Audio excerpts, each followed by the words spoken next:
Kenapa memilih untuk selibat? Dalam arti konteksnya 1 tahun selibat secara privat yang saya jalani bersama Lisi. Kenapa memilih itu? Ya jawabannya sih kenapa enggak. Karena pada dasarnya selama ini pun kita hidup sebelum sampai menikah, kita kan hidup single sendiri. Dengan kata lain selibat, belum menikah, tidak menikah. Cuma bedanya apakah secara sadar kita baktikan untuk Tuhan atau untuk diri saya sendiri.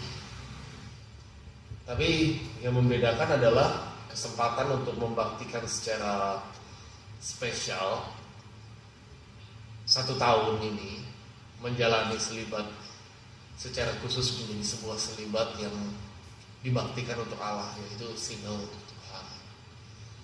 Dan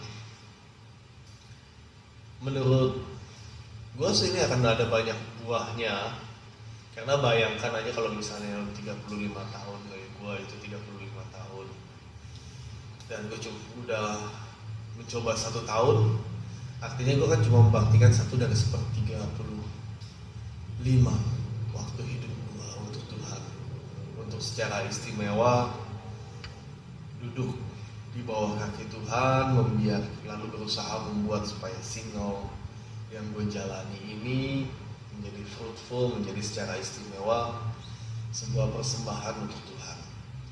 Dan berusaha juga pada saat itu melihat sebenarnya Tuhan mau kemana sih, membawa gue kemana.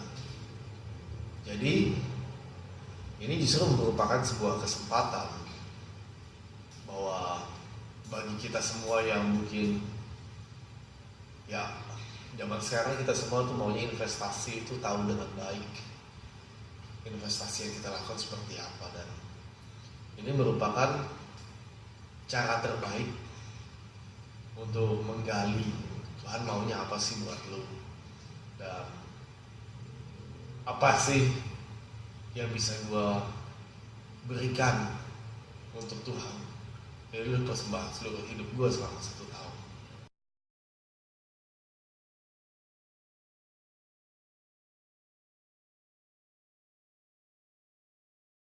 Bagaimana menjalaninya dalam kehidupan sehari-hari?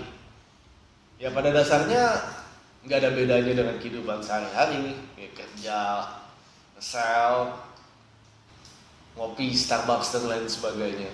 Cuma bedanya cuma secara sadar waktu 1 tahun ini ada satu kesadaran khusus bahwa yang gue juga hidup menjalani kesendirian gue cuma buat diri gue, berusaha mencari kayak misalnya 1 tahun ini gue jomblo cuma karena gue gak ada pasangan atau bagaimana. Tapi ada kesadaran bahwa segala yang gue lakukan selama setahun ini karena gue sebagai seorang jomblo, gue berusaha mempersembahkannya pada Tuhan. Tapi itu gak secara istimewa kelihatan. Itu sesuatu yang berusaha lu hidupi sehari-hari dalam batin yang gak bisa dilihat orang lain, tapi itu menjadikan tindak tanduk kita, kesadaran kita itu berbeda. Apakah mudah, apakah gampang, apakah kalau gitu kalau gue jatuh gimana, kalau gue misalnya ya dosa yang melawan kemurnian sedikit, ini gak ada masalah, balik pada Tuhan, mohon ampun pengakuan dosa, lalu kemudian menjalaninya lagi sebisa mungkin. Bagaimanapun juga ini juga kan namanya latihan, ini kan juga sesuatu yang berusaha kita hidupi supaya lebih natural buat kita, supaya kita juga lebih peka dan lebih terbiasa untuk itu. Tapi kita kan mesti mulai, dan gak ada yang mulai dengan langsung keadaan dia sudah sempurna atau bisa untuk berjago. Jadi pada dasarnya jadinya ya secara kelihatan di luar nggak ada bedanya dengan kehidupan kita biasanya sebagai seorang single yang berusaha menjadi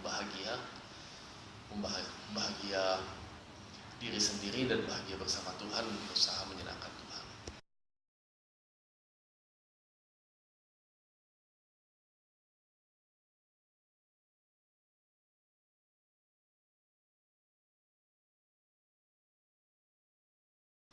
syukur pada Allah kalau ternyata akhirnya lu ada disukai orang lain atau lu tertarik sama orang lain. Eh, Bisa dibilang ini akan jadi kesempatan buat lu untuk mencari tahu bahwa gue tertarik dengan orang ini apakah memang karena gue mulai merasakan benih-benih panggilan untuk hidup berkeluarga, atau mungkin cuma karena lu merasa kesepian, atau mungkin cuma karena lu tertarik secara ya entahlah, mungkin fisik, perhatian, atau mungkin cuma sekedar nafsu yang gak teratur. Ini akan menjadi kesempatan selama 1 tahun ini untuk digumuli bahwa apa sih yang terjadi dengan diri gue. Dan kalau lu ternyata memutuskan untuk menikah dengan dia, ya lebih baik lagi, cinta itu sabar.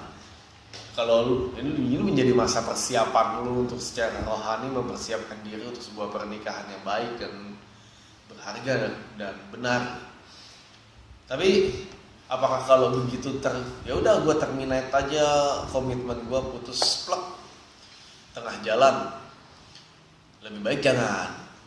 Karena toh walaupun ini selibat privat, tapi ini memang sesuatu yang udah lu janjikan untuk lu jalani selama setahun.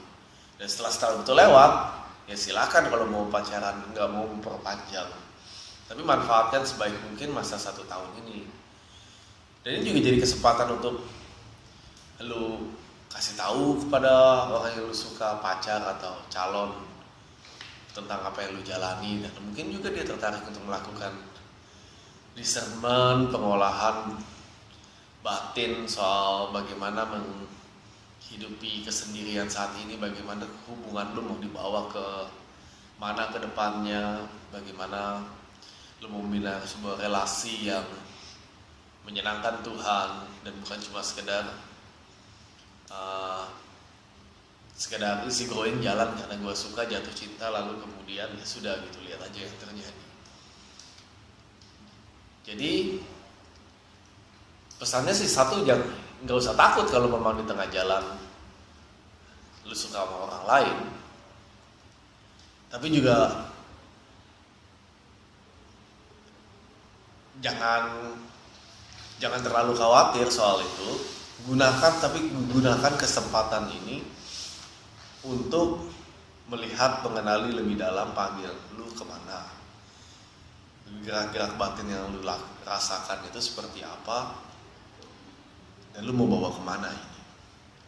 Andaikan lu benar-benar serius untuk menjadikan suka lu ini sebuah hubungan, ya setelah masa komitmennya lewat, silakan. Selama masih masa komitmen, coba digeluti bersama, mungkin bersama pasangan lo, dengan gembala dan apa, melihat, mempersiapkan diri lebih jelas, lu mau kemana, hubungan lu mau dibawa kemana.